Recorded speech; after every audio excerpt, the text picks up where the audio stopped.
Noisy-le-Sec, un samedi après-midi. Au cœur de la cité HLM du Londeau, la petite chapelle du Saint-Esprit défie les tours. Dans un quartier en pleine mutation, l'édifice religieux vient d'être rénové. Une croix fraîchement repeinte et apparente, auparavant cachée par un arbre. Bien qu'elle ne dépasse pas les barres d'immeubles, elle s'élance vers le ciel et rappelle la présence du Christ. Au-dessus d'un bâtiment qui avait moins fière allure il y a tout juste 6 mois. On voit ici des bandes de rives qui sont détachées, tout un tas de problèmes qui apparaissent au fur et à mesure des années. Donc là, on a des murs dégradés sur cette face aussi. On a évidemment des décolorations et on a des verrières qui sont complètement abîmées par les fientes des pigeons qui s'installent en fait. Bertrand est heureux de s'affairer dans cette chapelle, aujourd'hui plus accueillante. Ce soir, elle sera remplie pour célébrer la confirmation d'une vingtaine de jeunes et adultes. Parmi eux, Edwina, 17 ans. Elle habite au 16e étage d'une des tours de la cité et cela fait plus de 10 ans qu'elle n'avait pas fréquenté la chapelle. Pendant un bon moment, je n'avais pas encore été puisque j'allais plutôt dans une autre église au centre-ville. Et puis hier, quand je m'y suis rendue, je l'ai regardée, j'ai même fait le tour. J'ai dit, le seul mot que j'ai dit, c'est « waouh, une nouvelle maison quoi ». Cette nouvelle maison, Edwina se prépare à la rejoindre pour sa confirmation. Construite en 1971, l'édifice a bénéficié de travaux financés par les chantiers du Cardinal à hauteur de 210 000 €. Même dans la nuit, la chapelle se remarque entre les immeubles, au cœur d'un quartier où résident plus de 4000 personnes, majoritairement musulmanes. Quand on est minoritaire, je pense qu'on a besoin de dire que nous sommes là, les chrétiens habitent. C'est une manière d'encourager des chrétiens qui habitent dans ce quartier, même s'ils sont une petite poignée. C'est une manière aussi de rafraîchir la foi chrétienne à travers des chrétiens qui habitent ou qui fréquentent le quartier.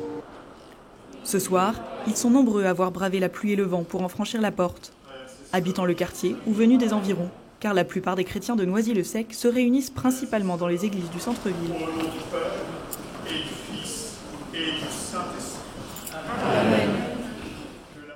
Dans ce quartier comme ailleurs, on se rassemble. Les édifices religieux reprennent leur place de point de repère dans la ville. Puis bien sûr, cette chapelle fait signe au cœur de ce quartier. Quelle que soit la conviction religieuse des hommes et des femmes qui y habitent, cette chapelle fait signe. Je crois très important d'entretenir nos églises, de leur permettre de rester conviviales, accueillantes pour tous, parce qu'elles sont un signe important d'une communauté chrétienne qui s'y rassemble. Manifestation concrète de la présence chrétienne, la chapelle interpelle dans ce quartier multiethnique.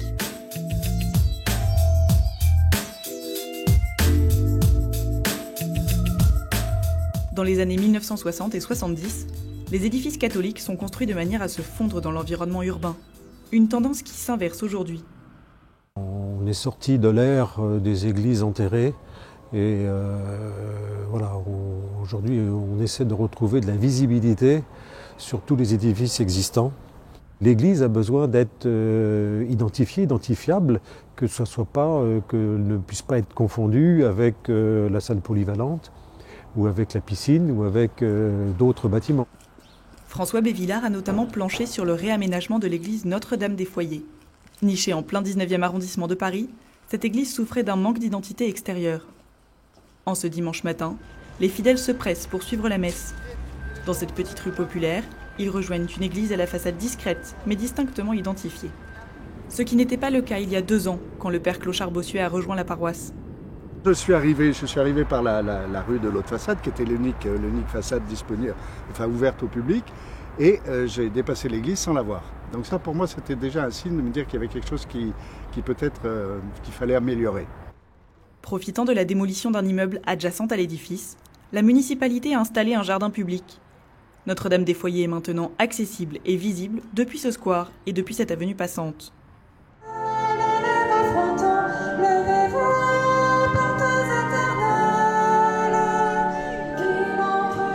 Autour d'un verre de l'amitié, certains évoquent les travaux terminés début novembre.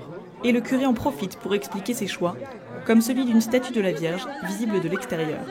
Parce que nous sommes dans un quartier multiethnique et multireligieux, avec une majorité en particulier de personnes de religion musulmane, juive, voire bouddhiste. Et en particulier pour les musulmans et pour les juifs, la Vierge a une signification. Adossée à Notre-Dame-des-Foyers, cette représentation de la Vierge prend tout son sens. Les mains ouvertes, elle invite qui le souhaite à pénétrer son foyer.